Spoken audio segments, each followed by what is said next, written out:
Chapter 10. The Religion of Greece. The Gods. Polytheism. The Greeks, much like the ancient Caucasians, believed in a multitude of gods. They did not possess the sentiment of infinity or eternity, nor did they conceive of God as a being for whom the heavens were merely a tent and the earth a footstool.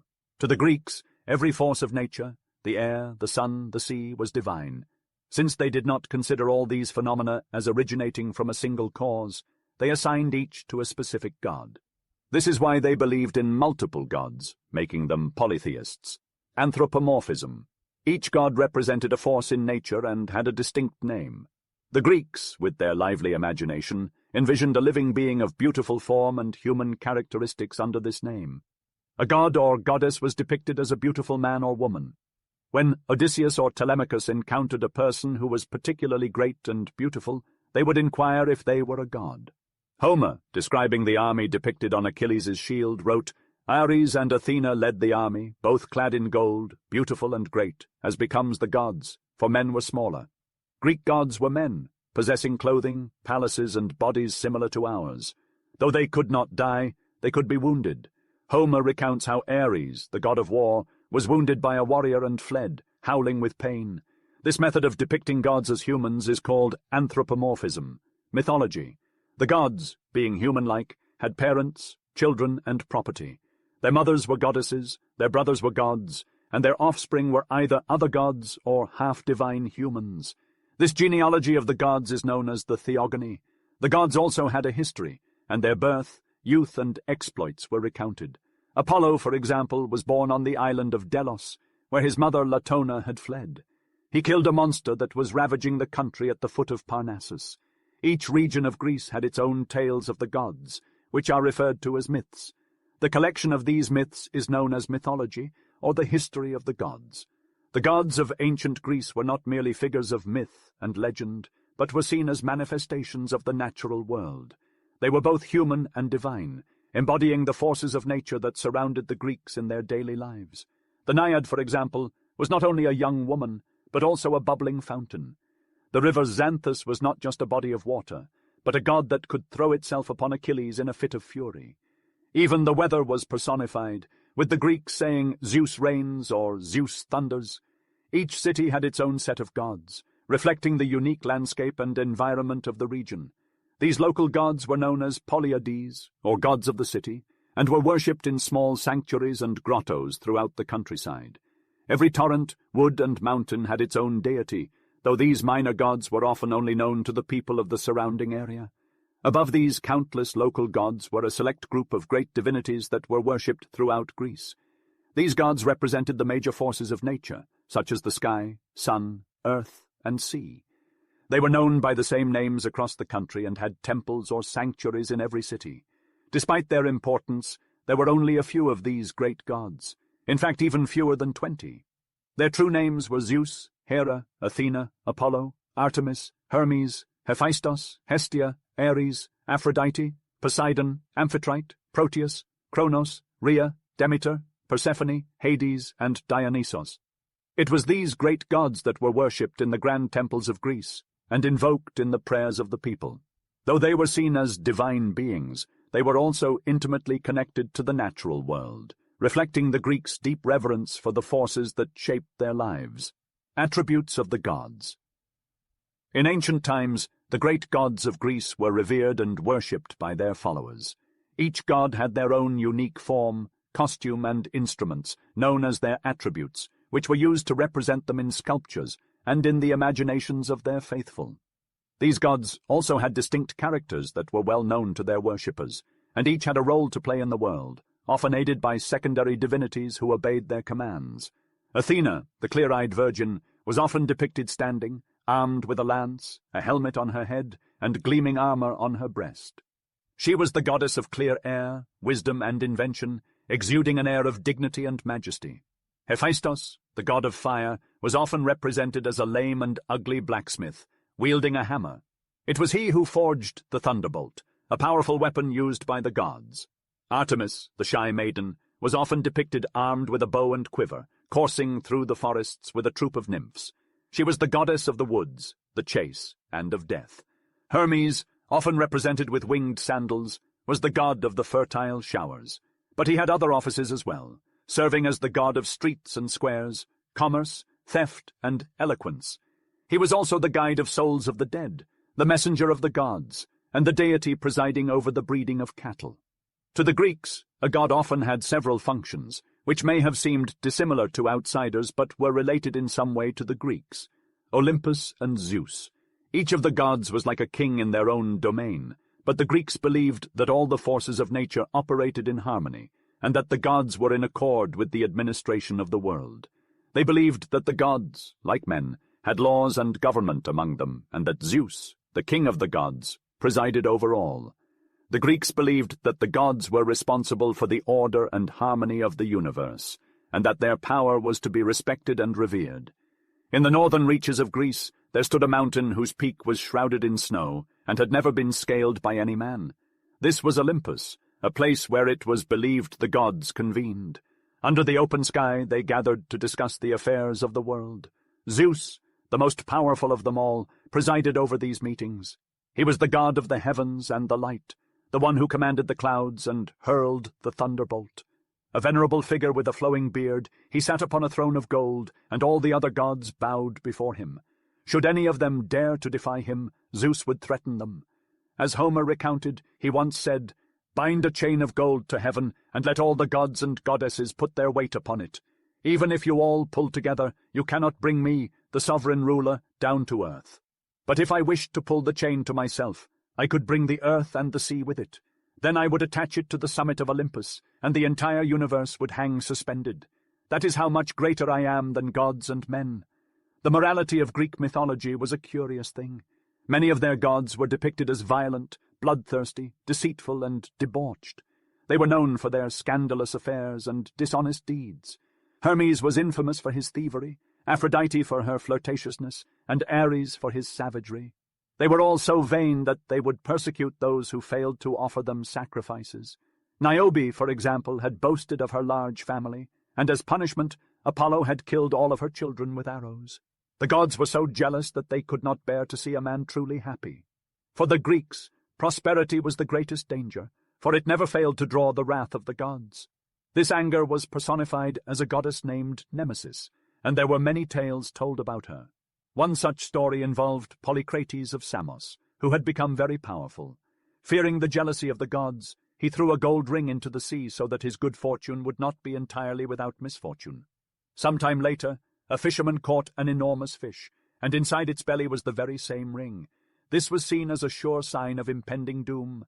Polycrates was besieged in his city, captured and crucified. The gods had punished him for his good fortune. In ancient Greece, the gods were not always the best role models for mortals. The philosophers of the time, such as Xenophanes, criticized the poets who spread stories of the gods' immoral behavior.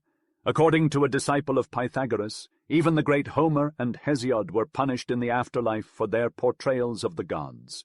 Xenophanes believed that the gods were often depicted as having the same flaws as humans, and that there was only one god who was truly divine and did not resemble mortals in any way. This idea was not without merit, as the Greeks tended to create their gods in their own image. As the people of Greece became more civilized, they began to see the flaws in their gods and were no longer comfortable with their immoral behavior. However, the ancient traditions and stories of the gods were already set in stone, and later generations were hesitant to change them. Despite the questionable behavior of the gods, the heroes of Greece were revered and respected. These were men who had become famous for their deeds and were believed to have become powerful spirits after their deaths. They were not gods, but they possessed a higher power than any mortal and were able to help or harm those who sought their aid. Every city, tribe, and family had their own hero, who was worshipped and who protected them. In Greece, the gods may have been flawed, but the heroes were revered for their strength and power. Different kinds of heroes. Of these heroes, many are legendary figures like Achilles, Odysseus, and Agamemnon. Some, without a doubt, never existed, such as Heracles and Oedipus. Others, like Helen, Doris, and Aeolus, are only names. But their worshippers regarded them as men of the olden time, and in fact, most of the heroes lived at one time. Many are historical personages, such as generals like Leonidas and Lysander, philosophers like Democritus and Aristotle, and legislators like Lycurgus and Solon. The people of Croton even adored one of their fellow citizens, Philip by name, because he had been in his time the most beautiful man in Greece. The leader who had guided a band of colonists and founded a city became for the inhabitants the founder. A temple was raised for him, and every year sacrifices were offered to him. The Athenian Miltiades was thus worshipped in the city of Thrace.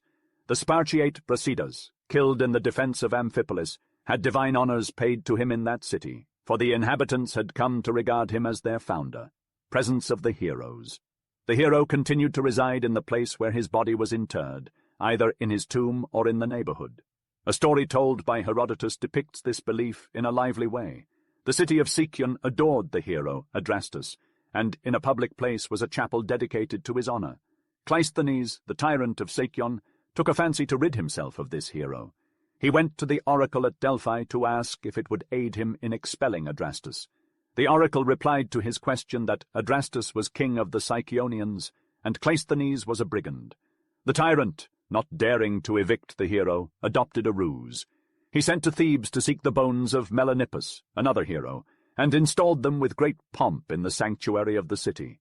He did this, says Herodotus, because Melanippus during his life had been the greatest enemy of Adrastus, and had killed his brother and his son-in-law. Then he transferred to Melanippus the festivals and the sacrifices formerly paid to the honor of Adrastus. He was persuaded, and all the Greeks with him, that the hero would be irritated and would flee. Intervention of the heroes. The heroes possess divine power, akin to that of the gods, and can, according to their whims, send good or evil. Stesichorus, the poet, spoke ill of the famous Helen, who, as legend has it, was carried away to Troy. Suddenly he became blind. However, when he retracted his statement, the heroine restored his sight. The protecting heroes of a city shielded it from plagues and famine, and even fought against its enemies. During the Battle of Marathon, the Athenian soldiers saw Theseus, the mythical founder of Athens, clad in shining armor, standing in their midst. At the Battle of Salamis, the heroes Ajax and Telamon, former kings of Salamis, appeared on the highest point of the island, extending their hands to the Greek fleet. "It is not we," said Themistocles, "that have vanquished the Persians. It is the gods and heroes." In Sophocles' tragedy, Oedipus at Colonus, Oedipus at the point of death, receives a visit from the king of Athens and the king of Thebes, both of whom, as gods, request him to have his body interred in their territory and become a protecting hero. Oedipus eventually consents to be buried in the soil of the Athenians, and says to the king, "Dead, I shall not be a useless inhabitant of this country. I shall be a rampart for you, stronger than millions of warriors." A hero alone was as effective as an entire army. His spirit was mightier than all living men. The principles of worship of the gods. The gods and heroes, powerful as they were, bestowed upon men all good or evil fortune according to their will. It was perilous to have them against you, but wise to have them on your side. They were seen as similar to men, becoming irritated if they were neglected, but contented if they were revered. Worship was based on this principle. It consisted of doing things agreeable to the gods to obtain their favor. Plato expressed the thought of the common man as follows: "To know how to say and do those things that are pleasing to the gods, either in prayers or offerings, this is piety which brings prosperity to individuals and states. The reverse is impiety which ruins everything." Xenophon stated, "It is natural that the gods should favor those who not only consult them in need, but honor them in the day of prosperity." Religion was first and foremost a contract. The Greeks sought to delight the gods, and in return required their services. "For a long time," said a priest of Apollo to his god, "I have burned fat bullocks for you. Now grant my petitions and discharge your arrows against my enemies." The great festivals. Since the gods had the emotions of men, they were to be pleased in the same way as men. Wine, cakes, fruits, and food were brought to them. Palaces were built for them. Festivals were given in their honor, for they were joyous gods who loved pleasure and beautiful spectacles. A festival was not simply an occasion of rejoicing, but a religious ceremony. On those days, free from daily toil, men were required to rejoice in public before the gods. The Greeks undoubtedly delighted in these festivities, but it was for the god and not for himself that he celebrated them. "The Ionians," said an ancient hymn to Apollo, "delight thee with trial of strength, the hymn, and the dance." The sacred games. From these diversions offered to the gods originated the solemn games. Each city had them to honor its gods. Ordinarily, only its citizens were admitted to them. However, in 4 districts of Greece, games were celebrated in which all Greeks could be present and participate. These are called the 4 Great Games. The foremost of these 4 festivals was the one held at Olympia. It occurred every 4 years to honor Zeus and lasted for 5 or 6 days. People from all over Greece filled the amphitheater. They began by sacrificing animals and praying to Zeus and the other gods. Then came the competitions, the foot race around the stadium, the pentathlon, which included 5 exercises. Competitors had to jump, run from one end of the stadium to the other, throw a metal discus, hurl a javelin, and wrestle.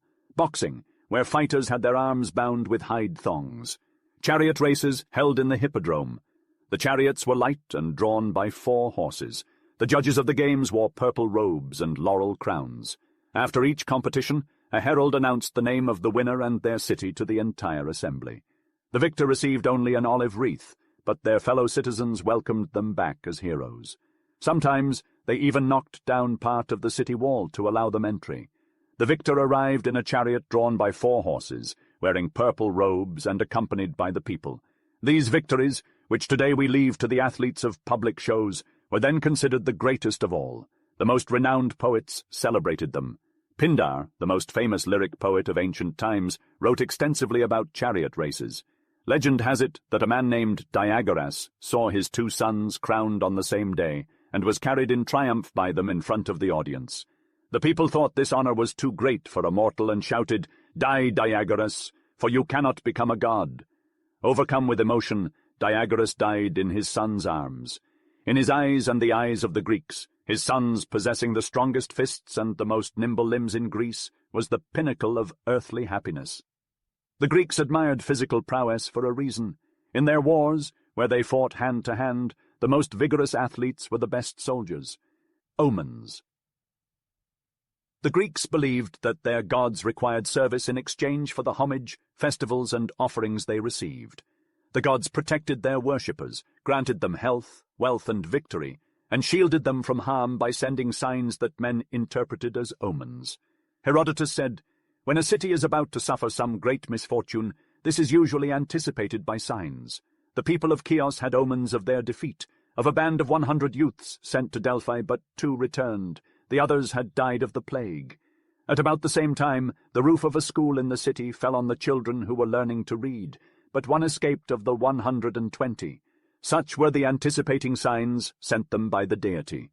The Greeks believed that supernatural signs could appear in dreams, the flight of birds, the entrails of animals sacrificed, earthquakes, eclipses, and even a simple sneeze. During the Sicilian expedition, Nicias, the Athenian general, was about to embark his army for the retreat when an eclipse of the moon occurred. He thought that the gods had sent this prodigy to warn the Athenians not to continue their enterprise. So Nicias waited for 27 days, offering sacrifices to appease the gods. In the meantime, the enemy closed the port, destroyed the fleet, and exterminated his army. When the Athenians learned of this news, they reproached Nicias for not knowing that the eclipse of the moon was a favorable sign for an army in retreat. During the retreat of the 10,000, Xenophon, the general, was addressing his soldiers when a soldier sneezed. At once all adored the god who had sent this omen. Xenophon exclaimed, "Since at the very instant when we are deliberating concerning our safety, Zeus the Saviour has sent us an omen, let us with one consent offer sacrifices to him." The oracles. Frequently the deity responds to the faithful who seek guidance, not through silent gestures, but through the words of an inspired individual. The faithful enter the god's sanctuary in search of answers and advice. These are the oracles. Oracles existed in many places throughout Greece and Asia. The most renowned were located at Dodona in Epirus and at Delphi, situated at the base of Mount Parnassus. At Dodona, it was Zeus who spoke through the rustling of sacred oaks. At Delphi, it was Apollo who was consulted. Beneath his temple, in a cavern, a stream of cool air emerged from a crevice in the ground. The Greeks believed that this air was sent by the god, as it caused those who inhaled it to become frenzied. A tripod was placed over the opening, and a woman, the Pythie, who had bathed in the sacred spring, sat on the tripod and received inspiration. Immediately, seized with a nervous frenzy, she uttered cries and fragmented sentences. Priests surrounding her captured these expressions, put them into verse, and presented them to the ones seeking the gods' guidance. The Pythia's oracles were frequently obscure and ambiguous. When Croesus asked if he should wage war against the Persians, the response was, "Croesus will destroy a great empire." Indeed, a great empire was destroyed, but it was Croesus's own. The Spartans had immense faith in the Pythia, and never began a campaign without consulting her. Other Greeks followed suit, and Delphi became a kind of national oracle. Amphictyones. In ancient Greece, the sanctuary of Delphi was a precious site that required protection. To ensure its safety, 12 of the most significant peoples of Greece formed an association known as an Amphictyony. Each year, delegates from these groups gathered at Delphi to celebrate the festival of Apollo and ensure that the temple was not under threat. This temple was a treasure trove of immense wealth, making it a tempting target for pillagers. In the 6th century, the people of Kira, a neighboring city of Delphi, stole these treasures. The Amphictyons declared war against them for sacrilege. The city of Syra was taken and destroyed, and its inhabitants were sold into slavery. The territory was left fallow. In the 4th century, the Amphictyons waged war against the Phocians, who had seized the treasury of Delphi, and the people of Amphissa, who had cultivated a field dedicated to Apollo. However, it is essential to note that the assembly of the Amphictyons did not resemble a Greek senate. It was solely concerned with the temple of Apollo, and not at all with political affairs. The Amphictyony did not even prevent its members from fighting one another. While the oracle and the Amphictyony of Delphi were more potent than other oracles and Amphictyonies, they never united the Greeks into a single nation. Chapter 11. Sparta. Laconia, a land of great beauty and harshness, was settled by the Dorian mountaineers when they invaded the Peloponnesus. The main body of them settled in Sparta, which is located in Laconia, a narrow valley with a considerable stream called the Eurotas, flowing between two massive mountain ranges with snowy summits. The country is described by a poet as a land rich in tillable soil, but hard to cultivate, deep set among perpendicular mountains, rough in aspect, inaccessible to invasion. The Dorians of Sparta lived in this enclosed country in the midst of the ancient inhabitants who had become their subjects or serfs. There were 3 classes in Laconia: Helots, Perioeci, and Spartiates. The Helots, who dwelt in scattered cottages in the plain and cultivated the soil, were not free to leave the land they worked on. They were like the serfs of the Middle Ages, peasants attached to the soil from father to son. They labored for a Spartiate proprietor who took the greater part of their harvest. The Spartiates instructed them, feared them, and ill-treated them. They compelled them to wear rude garments, beat them unreasonably to remind them of their servile condition, and sometimes made them intoxicated to disgust their children with the sight of drunkenness. A Spartiate poet compared the Helots to loaded asses stumbling under their burdens and the blows inflicted. The Perioeci inhabited 100 villages in the mountains or on the coast. They were sailors, engaged in commerce, and manufactured the objects necessary for life. They were free and administered the business of their village, but they paid tribute to the magistrates of Sparta and obeyed them. The Helots and Perioeci despised the Spartiates, their masters. Whenever one speaks to them of the Spartiates, says Xenophon, there isn't one of them who can conceal the pleasure he would feel in eating them alive. Once an earthquake nearly destroyed Sparta, and the Helots rushed from all sides of the plain to massacre those of the Spartiates who had escaped the catastrophe. At the same time, the Perioeci rose and refused obedience. The Spartiates' bearing toward the Perioeci was certain to exasperate them.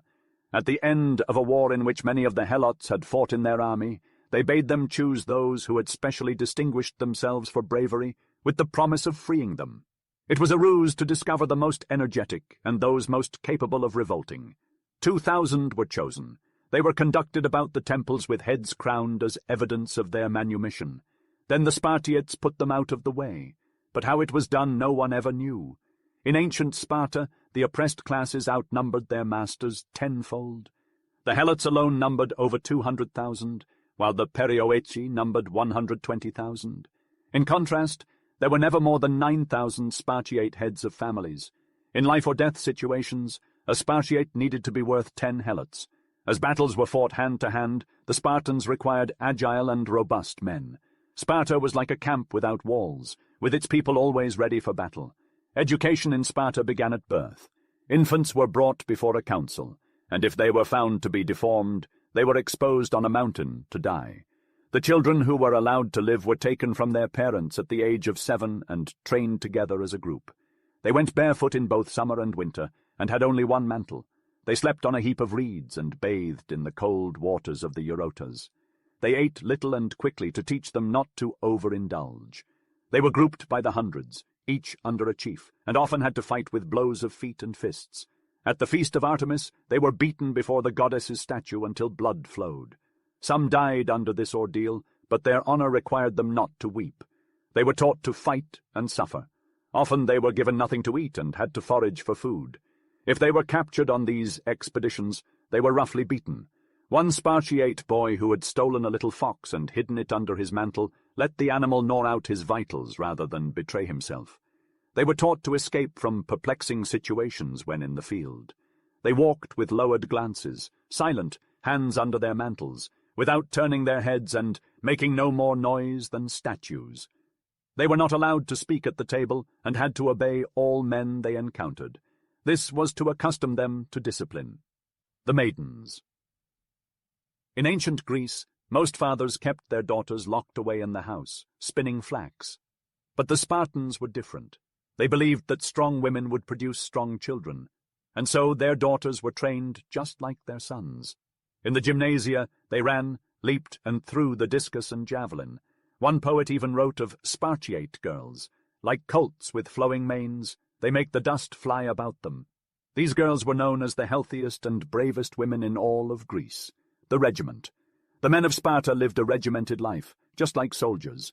With so many enemies, they could not afford to be weak. At the age of 17, a Spartiate became a soldier, and he remained one until he turned 60. Everything about his life was regulated, from his clothing to his meals to his exercise routine. Since he was only meant to be a warrior, he trained for war every day. He ran, leaped, and practiced with his weapons, making sure that every part of his body was strong. He was not allowed to engage in trade, work in any industry, or even farm the land. He was a soldier and nothing else. He could not even live with his family as he pleased. Instead, he ate with his fellow soldiers in squads, and he could not leave the country without permission. It was like living in enemy territory. Laconic speech. The Spartans were known for their rough and simple way of life. They spoke in short phrases, which we now call laconic.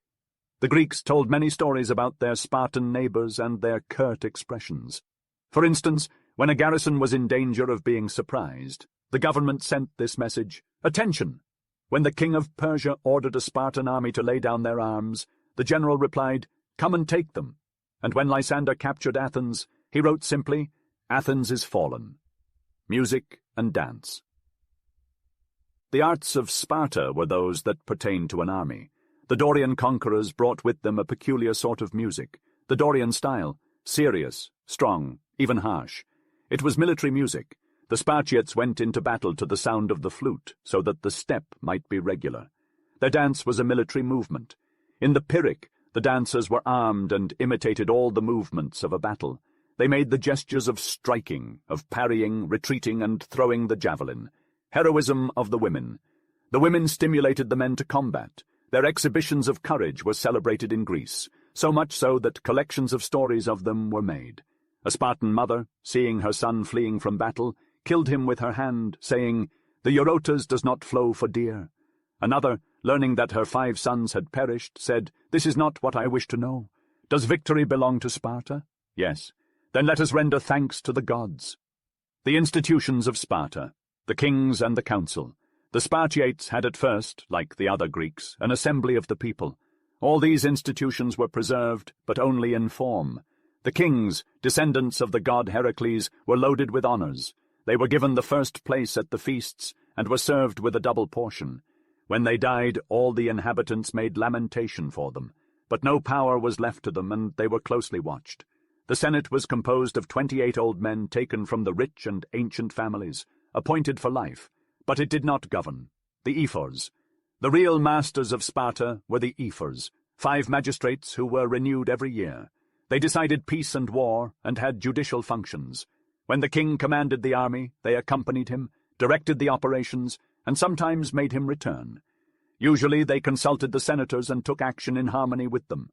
Then they assembled the Spartiates in one place, announced to them what had been decided, and asked their approbation.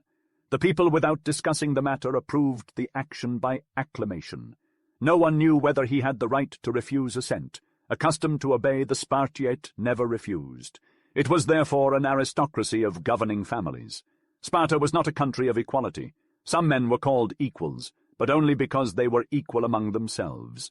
The others were termed inferiors, and had no part in the government. The army was the backbone of Spartan society. Their way of life was centered around military training and warfare. This resulted in a lack of focus on other areas such as art, architecture, philosophy, and oration. However, their expertise in the military arts made them the instructors of other Greeks. They introduced two significant innovations: a better method of combat and a better method of athletic exercise. Before the Spartans, Greek armies marched into battle in disarray. The leaders rode on horseback or in light chairs, while the soldiers followed on foot, each armed in their own way. This led to chaos and an inability to act together or resist. Battles became a series of duels and massacres. The Spartans, on the other hand, all had the same arms: a breastplate covering the chest, a casque protecting the head, greaves over the legs, and a buckler held before the body. For offence, they carried a short sword and a long lance. This uniformity allowed them to be called hoplites. The Spartan hoplites were organized into regiments, battalions, companies, and squads, with an officer commanding each group. This allowed for the same movement to be executed throughout the whole army, making it an astonishing novelty to the Greeks. When facing the enemy, the soldiers arranged themselves in line, forming a compact mass called a phalanx, usually 8 ranks deep, with each man close to his neighbor. The king sacrificed a goat to the gods, and if the entrails were propitious, he raised a chant that the whole army took up in unison. Then they advanced, with rapid and measured steps, to the sound of the flute, with lance couched and buckler before the body. They met the enemy in dense array, overwhelmed them with their mass and momentum, put them to rout, and only checked themselves to avoid breaking the phalanx. As long as they remained together, each was protected by their neighbor, forming an impenetrable mass on which the enemy could secure no hold. These tactics were simple but effective enough to overcome a disorderly troop.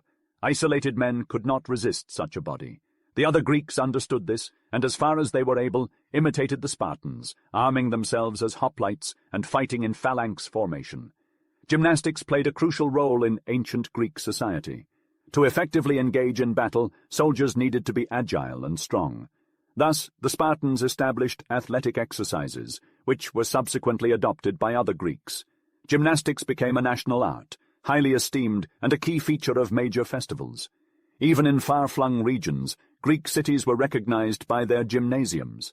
These were large squares surrounded by porticos and located near springs, with baths and halls for exercise. Citizens would gather here to socialize and walk. All young men were required to enter the gymnasium and train for at least 2 years. They learned to leap, run, throw the disc and javelin, and wrestle by seizing their opponent around the waist. To toughen their muscles and skin, they would plunge into cold water, avoid using oil on their bodies, and scrape their skin with a strigil. Many individuals continued these exercises throughout their lives, becoming known as athletes. Some became renowned for their skills, such as Milo of Croton in Italy, who was said to have carried a bull on his shoulders and stopped a chariot in its tracks by seizing it from behind. These athletes sometimes served as soldiers or generals in combat, as gymnastics was seen as a school of war. The Spartans were the most skilled wrestlers and soldiers, and they taught the other Greeks how to exercise and fight. They were always recognized as the best and most respected by the rest of Greece. When the Greeks had to unite against the Persians, they chose the Spartans as their leaders without hesitation. As an Athenian orator once said, this was a just decision. Chapter 12. Athens. Attica, a land of ancient heritage, has been home to the Athenians for generations. According to their legends, their forefathers sprang from the very soil itself. The conquerors who swept through the southern lands bypassed Attica, as it held little allure for them. Attica is a triangular mass of rocks that juts out into the sea. These rocks are famous for their marble blocks and the honey produced by their bees. However, they are barren and unproductive. Between the rocks and the sea lie 3 small, poorly irrigated plains that cannot sustain a large population, especially during the dry summer months. Athens, the largest of these plains, is located a league from the sea, and it is built at the foot of a massive isolated rock. The old city, known as the Acropolis, sits atop this rock. Initially, the people of Attica did not form a single state. Instead, they founded separate villages, each with its own king and government. Later, these villages united under the king of Athens, establishing a single city.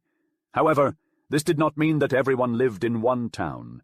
The people continued to live in their villages and cultivate their lands, but they all worshipped the same goddess, Athena, and obeyed the same king. Eventually, the kings were replaced by 9 archons who changed every year. Little is known about this period since no written records have survived. However, it is said that for centuries the Athenians lived in discord. The nobles, known as the Eupatrids, oppressed the peasants on their estates, and creditors held their debtors as slaves. To restore order, the Athenians commissioned Solon, a wise man, to draft a code of laws for them in 594. In ancient Athens, Solon, a wise and just leader, enacted 3 major reforms that forever altered the course of Athenian history. Firstly, he reduced the value of the currency, which allowed debtors to easily free themselves from their debts. Secondly, he granted the peasants ownership of the land they worked, resulting in a greater number of small landowners in Attica than in any other part of Greece.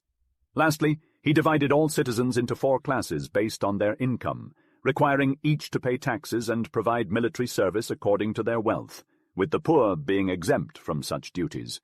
Following Solon's rule, the Athenians came under the leadership of Pisistratus, a powerful and cunning citizen. However, in 510 BC, dissension once again arose in Athens. Enter Cleisthenes, a leader of one of the parties, who used the opportunity to enact a sweeping revolution. Athens was home to many foreigners, particularly seamen and traders living in Piraeus near the harbor. Cleisthenes granted these individuals citizenship and equal rights to the native inhabitants, creating 2 distinct populations in Athens, the people of Attica and those of Piraeus. This physical difference persisted for 3 centuries, with the people of Attica resembling other Greeks and those of Piraeus resembling Asians. This expansion of the Athenian people resulted in a new, dynamic population, one of the most active in all of Greece. In the 5th century, Athens was a society with 3 distinct classes: slaves, foreigners, and citizens. The slaves were the majority of the population, and even the poorest Athenian had at least 1 slave. The wealthy owned hundreds of them. Most slaves worked in the homes of their masters, grinding grain, baking bread, weaving cloth, cooking and cleaning. Others worked in shops as blacksmiths, dyers, or in mines. The master provided food for the slaves but sold anything they produced for profit, giving them only enough to survive. Domestic servants, miners, and most artisans were slaves. They lived in society but had no part in it. They were considered property, often referred to as a body. Slaves had no rights and were subject to the will of their masters, who could make them work, imprison them, deprive them of food, or beat them. If a citizen went to court, his opponent could demand that the former's slaves be tortured for information. Athenian orators praised this practice as a way to obtain truthful testimony. "Torture," said Isaias, "is the best way to prove the truth. When you want to resolve a dispute, you don't ask free men. Instead, you torture slaves to find out what really happened." Foreigners were known as metics in Athens. This term referred to individuals of foreign origin who had established themselves in the city. Unlike our modern citizenship laws, being born in the country was not enough to become an Athenian citizen. One had to be the son of a citizen. Even if some aliens had lived in Attica for generations, their families might not have become Athenian. The metics could not engage in government, marry a citizen, or acquire land.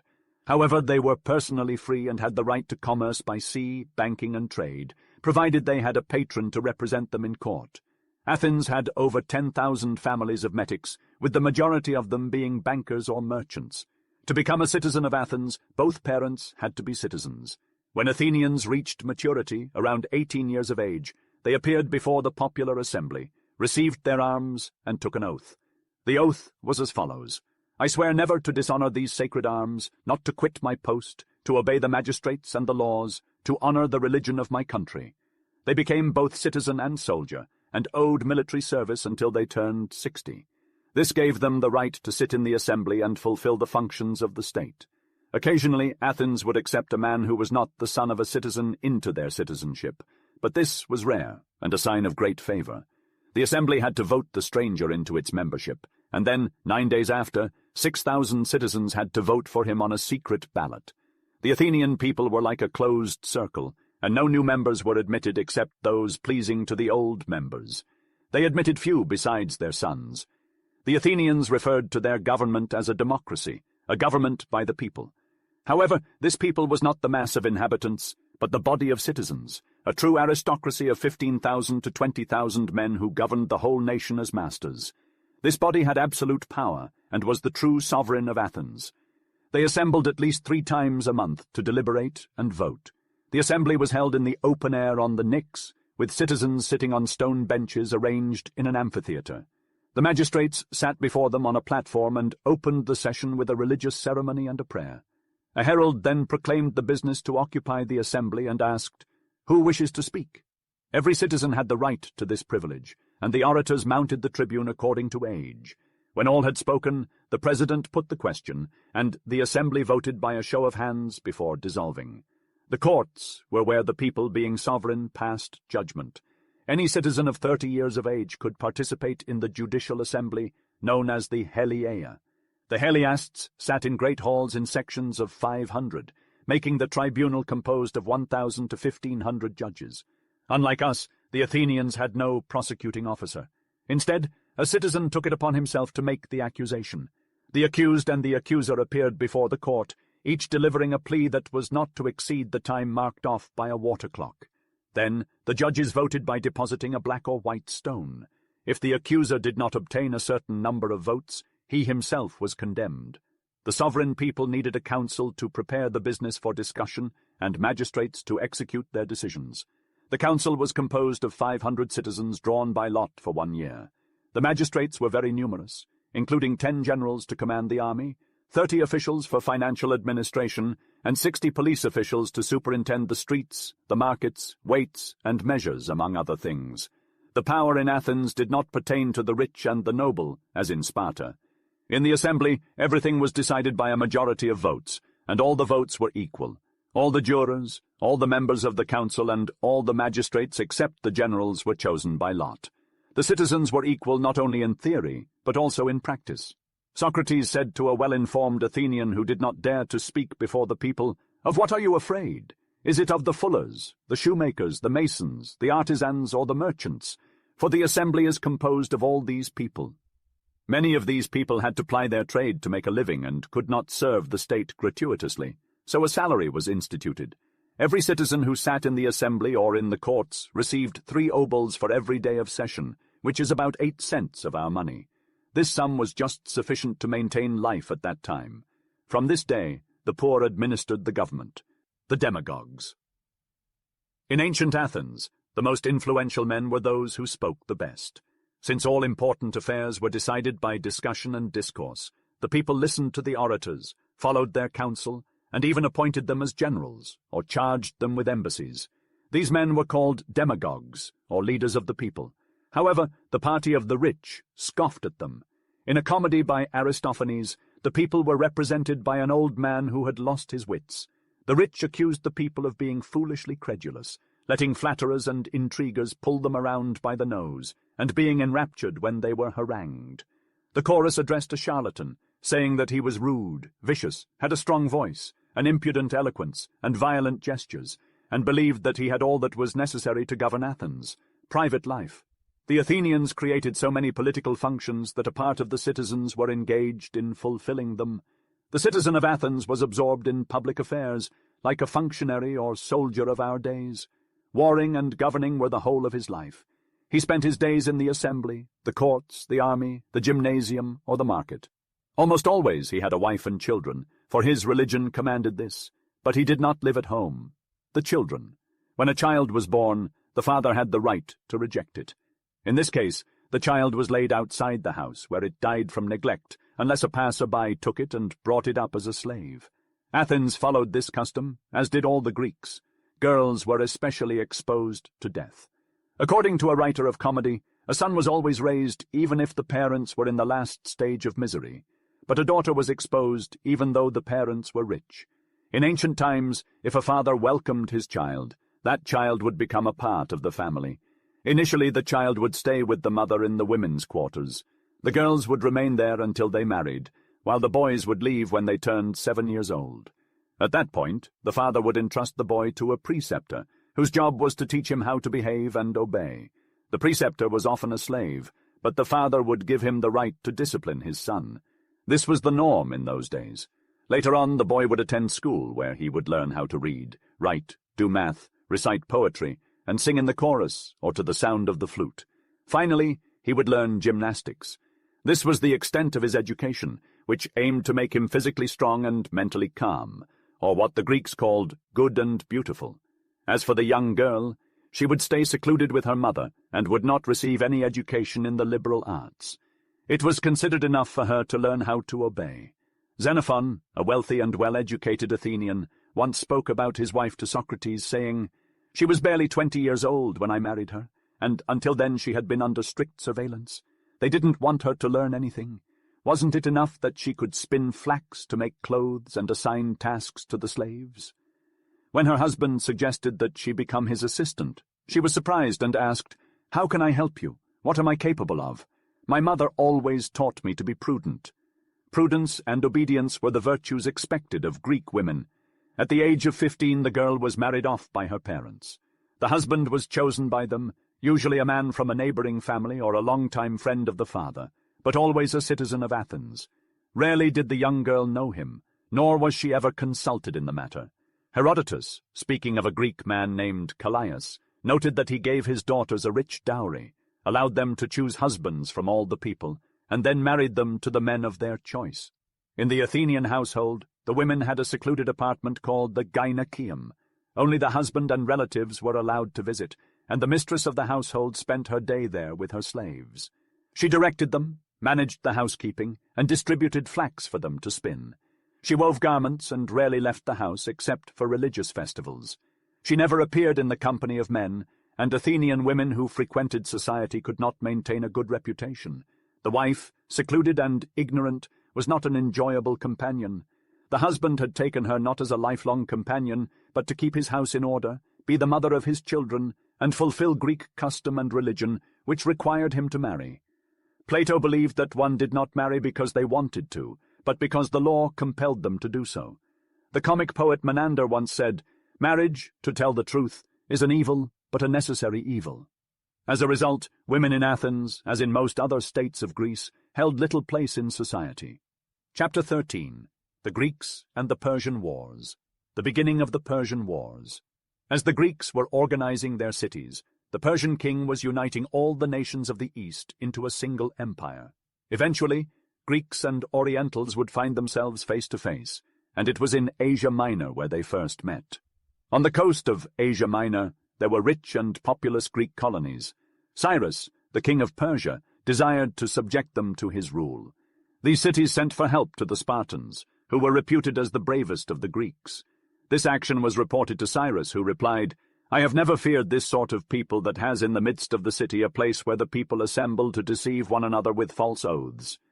He was thinking of the marketplace. The Greeks of Asia were subdued and made subject to the great king. 30 years later, King Darius found himself in the presence of the Greeks of Europe. But this time it was the Greeks who attacked the great king. The Athenians sent 20 galleys to aid the revolting Ionians.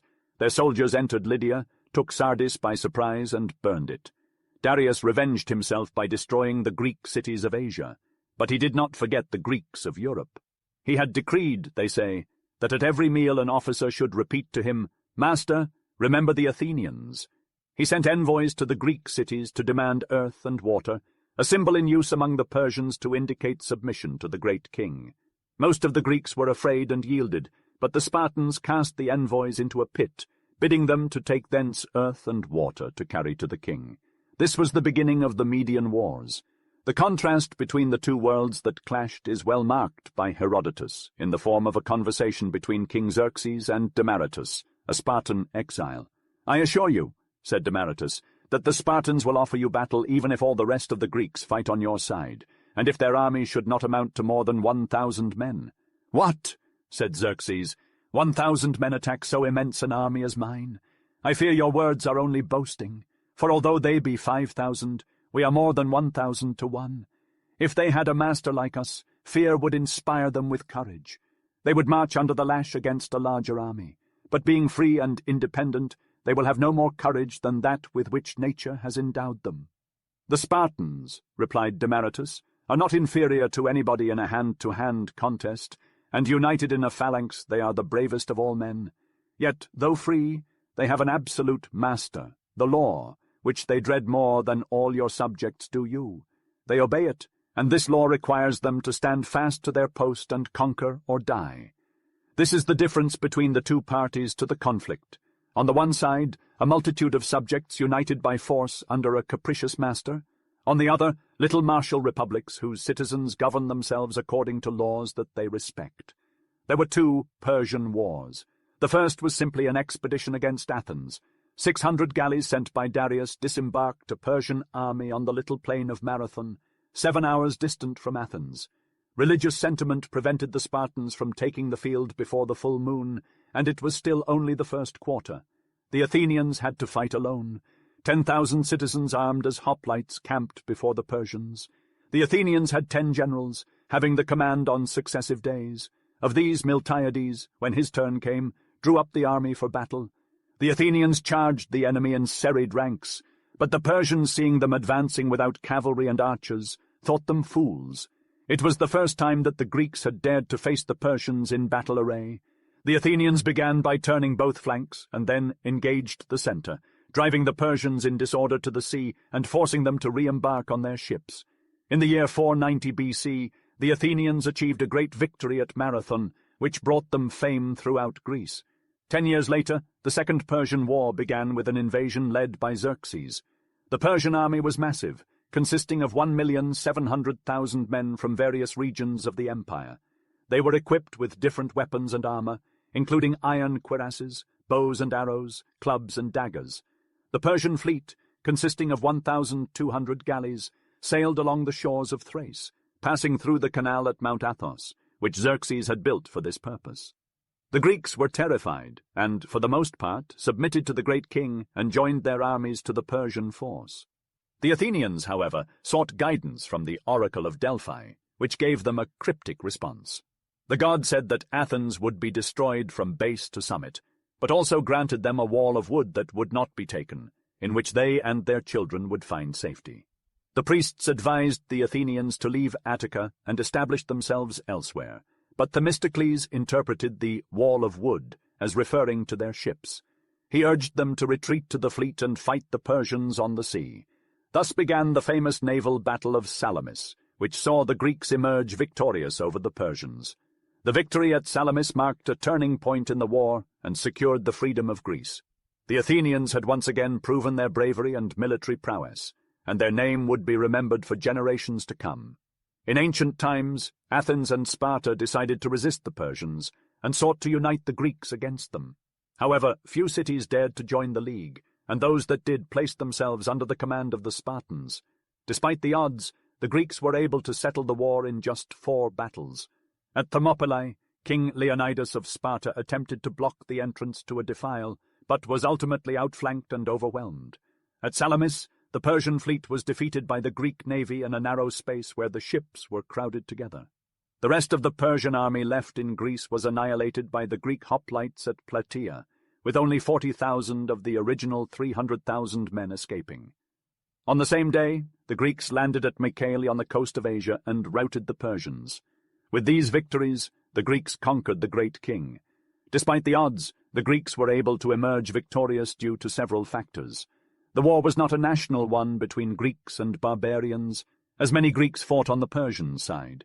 In reality, it was a fight between the great king and his subjects against Sparta, Athens, and their allies. The conquest of such a great horde by 2 small peoples was seen as a prodigy at the time, with the Greeks believing that the gods had fought for them. However, upon closer examination, it becomes clear that the Persian army was innumerable, and that Xerxes believed that victory was simply a matter of numbers. The multitude of soldiers ultimately proved to be an embarrassment to itself, as they struggled to secure food and choked themselves on the day of combat. The ships were also arranged in too close of an order, causing them to collide with one another and shatter their oars. Additionally, many of the soldiers were not true soldiers, but rather men who had been forced into the war and were ill-equipped and lacked discipline. In contrast, the Spartans and their allies were well-equipped and marched in a solid line, making them nearly unstoppable. They broke the enemy with their long pikes, and the battle quickly became a massacre. Overall, the Greeks were able to emerge victorious due to their superior strategy and equipment, as well as the disorganization and lack of discipline among the Persian soldiers.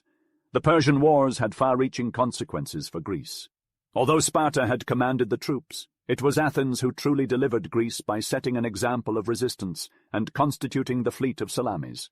As a result, Athens reaped the benefits of victory. All the Ionian cities of the archipelago and the coast of Asia revolted and formed a league against the Persians. The Spartans, being mountain men, were unable to conduct a maritime war and thus withdrew. The Athenians immediately became the leaders of the league. In 476 BC, Aristides, commanding the fleet, assembled the delegates of the Confederate cities. They decided to continue the war against the great king and agreed to provide ships and warriors, and to pay each year a contribution of 460 talents, which is equivalent to $350,000. The treasure was deposited at Delos in the temple of Apollo, the god of the Ionians. Athens was charged with the leadership of the military force and with collecting the tax. To make the agreement irrevocable, Aristides had a mass of hot iron cast into the sea, and all swore to maintain the oaths until the day that the iron should mount to the surface. However, a day came when the war ceased, and the Greeks, always the victors, concluded a peace, or at least a truce, with the great king. He surrendered his claim to the Asiatic Greeks about 449 BC. The question then arose, what was to become of the Treaty of Aristides? Were the Confederate cities still obligated to pay their contribution now that there was no more fighting? Some refused it even before the war was over. Athens, however, asserted that the cities had made their engagements in perpetuity and forced them to pay up. The war was over, and the Delos treasury had no further use. The Athenians transferred the money to Athens and used it to build their monuments. They claimed that the allies paid for their deliverance from the Persians and had no claim against Athens as long as she defended them from the great king. The allies were now the tributaries of Athens and her subjects. Athens increased the tax on them, required their citizens to bring their cases before the Athenian courts, and even sent colonists to seize a part of their lands. Athens, the mistress of the League, was sovereign over more than 300 cities spread over the islands and coasts of the archipelago, and the tribute paid to her amounted to 600 talents a year. The Greek states found themselves divided between two leagues after the foundation of the Athenian Empire in the archipelago. The maritime cities were subject to Athens, while the cities of the interior remained under the domination of Sparta. After much friction, war arose between Sparta and her continental allies on one side, and Athens and her maritime subjects on the other. This was the Peloponnesian War, which continued for 27 years from 431 to 404. When it ceased, it was revived under other names until 360. These wars were complicated affairs, fought simultaneously on land and sea in Greece, Asia, Thrace, and Sicily, ordinarily at several points at once. The Spartans had a better army and ravaged Attica, while the Athenians had a superior fleet and made descents on the coasts of the Peloponnesus.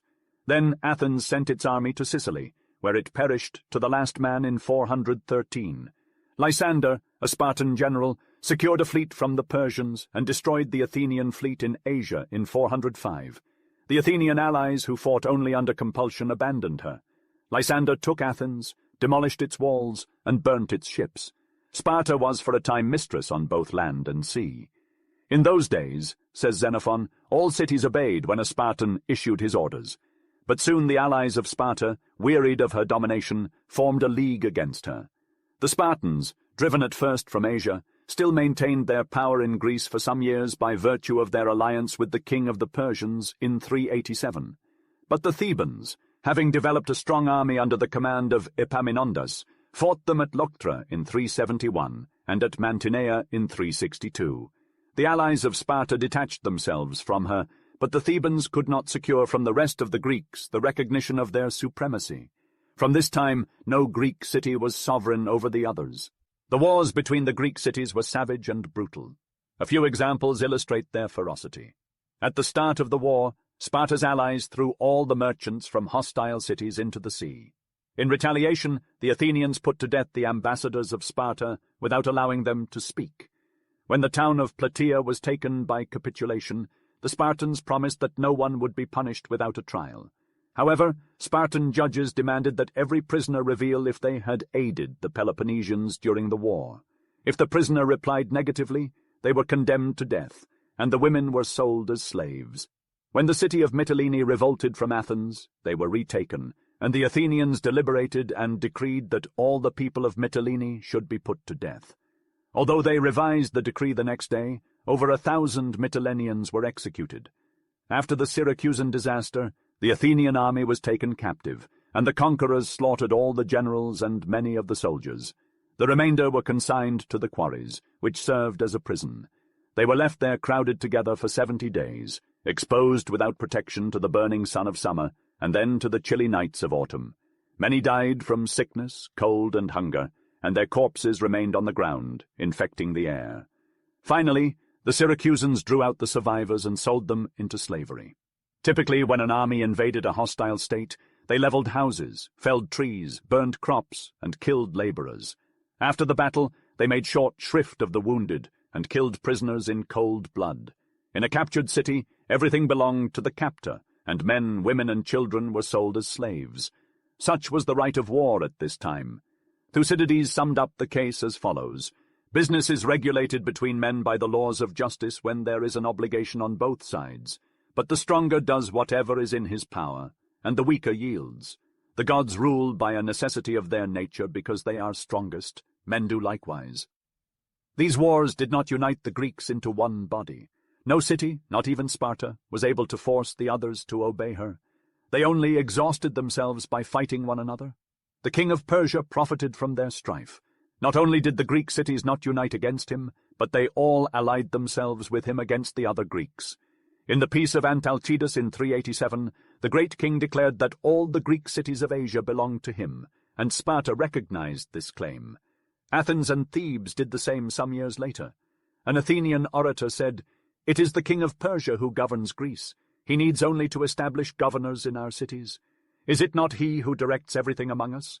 Do we not summon the great king as if we were his slaves?"